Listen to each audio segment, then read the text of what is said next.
વિદ્યાર્થી મિત્રો, ફરીવાર તમારું યુનિક એકેડમીમાં સ્વાગત છે.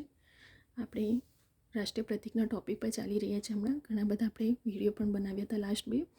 હવે આપણે નવું આજે જોઈશું આપણું રાષ્ટ્રીય પક્ષી. બરાબર, તો આપણું રાષ્ટ્રીય પક્ષી શું છે? મોર. પરંતુ અહીં તમને એક નવું યુનિક ક્વેશ્ચન અહીં પૂછાય છે. બરાબર, જે છે લેટિન નામ. મોર તો રાષ્ટ્રીય પક્ષી છે, બધાને ખબર હોય છે, પરંતુ કોન્સ્ટિટ્યુશનને એકોર્ડિંગ લેટિન નામ રાષ્ટ્રીય પક્ષી છે એનું મોરનું શું છે? પાવો ક્રિસ્ટેટસ. બરાબર, શું છે? પાવો ક્રિસ્ટેટસ. હવે મોર, બરાબર, એમને સુરક્ષા આપવામાં આવે છે. તો કયા અધિનિયમ એકોર્ડિંગ? વન્ય પ્રાણી સુરક્ષા અધિનિયમ 1972. બરાબર. ત્યાર પછી આપણો આવે છે રાષ્ટ્રીય પુષ્પ. તો રાષ્ટ્રીય પુષ્પ આપણું કયું છે? કમળ છે. બરાબર, બધાને ખબર જ હોય કે કમળ છે, પરંતુ એક્ઝામમાં તમને આવું ના પૂછશે કે રાષ્ટ્રીય પુષ્પ કયું છે. બરાબર, તમને કન્ફ્યુઝ તમને એ પૂછવામાં આવે છે કે લેટિન નામ શું છે બધાને એકોર્ડિંગ. બરાબર, તો નેલમ્બો ન્યુસીફેરા ગાર્ટન. બરાબર. ત્યાર પછી આપણું રાષ્ટ્રીય વૃક્ષ. બરાબર, તો રાષ્ટ્રીય વૃક્ષ આપણું શું છે? વડ છે. બરાબર, રાષ્ટ્રીય વૃક્ષ આપણું કયું છે? વડ છે, જેનું લેટિન નામ છે ફાઇકસ બેન્થાલેન્સિસ. બરાબર, શું છે? ફાઇકસ બેન્થાલેન્સિસ.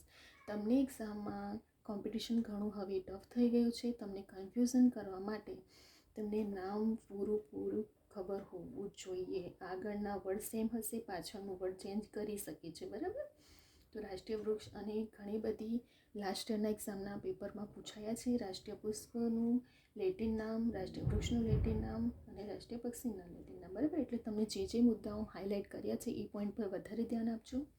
ત્યાર પછી આપણું રાષ્ટ્રીય ફળ, બરાબર, કયું છે? કેરી, જેનું લેટિન નામ શું છે? મિંગીફેરા ઇન્ડિકા. બરાબર. ત્યાર પછી આપણી રાષ્ટ્રીય નદી. તો રાષ્ટ્રીય નદી આપણી કઈ છે? ગંગા, જેને 4 નવેમ્બર 2008ના રોજ રાષ્ટ્રીય દરજ્જો આપવામાં આવ્યો. બરાબર, તમને યર અને ડેટમાં કન્ફ્યુઝન ના થાય, યાદ રાખજો. 4 દુ 8 એ રીતે શોર્ટમાં યાદ રાખી શકો છો.